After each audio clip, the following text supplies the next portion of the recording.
Asexual reproduction is a form of reproduction that involves the production of a new organism by a single parent. Fission refers to the division of parent cells into two parts.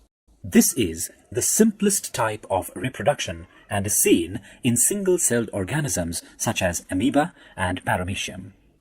In amoeba, the nucleus first divides into two equal parts. This is followed by the division of the cytoplasm. Thus, the two daughter amoeba formed grows and attain full size and then split again.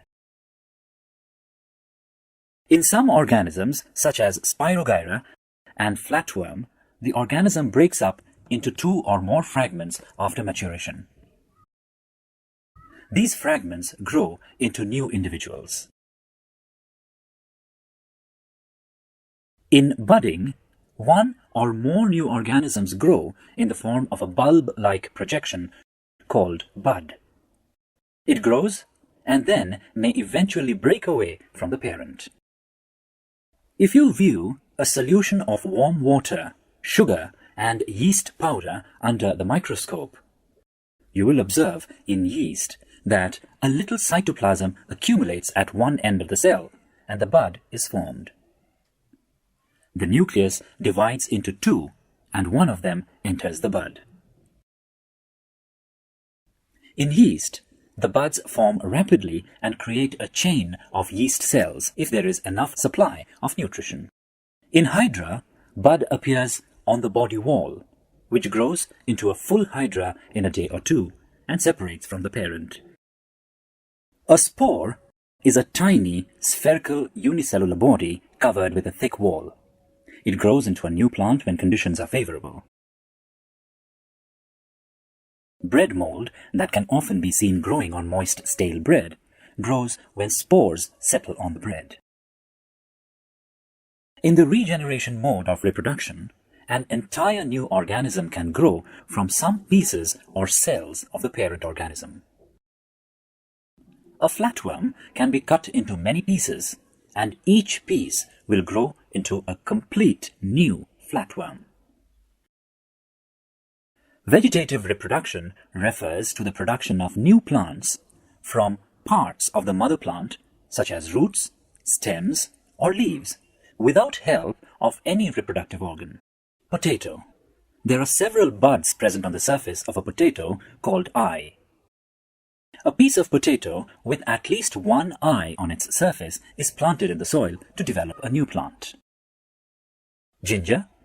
In ginger, new plants are produced by some parts of underground stems. Onion. In onion, new plants are produced from the bulb, which is an underground stem with thick leaves. Strawberry. In plants like strawberry, the shoots with the buds bend towards moist land and grows into a new plant. Bryophyllum. The plant of bryophyllum reproduces with the help of its leaves. A bryophyllum leaf contains various buds on its margin. When these buds fall on moist soil, they give rise to new plants. Several artificial methods are developed for vegetative reproduction, which are commonly used to grow many plants from one plant. This is referred to as artificial propagation. Some of these methods include grafting, cutting, layering, and tissue culture. In grafting, a twig of one plant, called scion, is kept over the cut stem of another plant, called the stalk. Then they are tied up together. The tissue of the scion and stalk combine to form a new plant. This method helps in developing a high-yielding and disease-resistant species of plants. In cutting, a healthy young branch or stem of the plant having buds is cut off and planted in moist soil.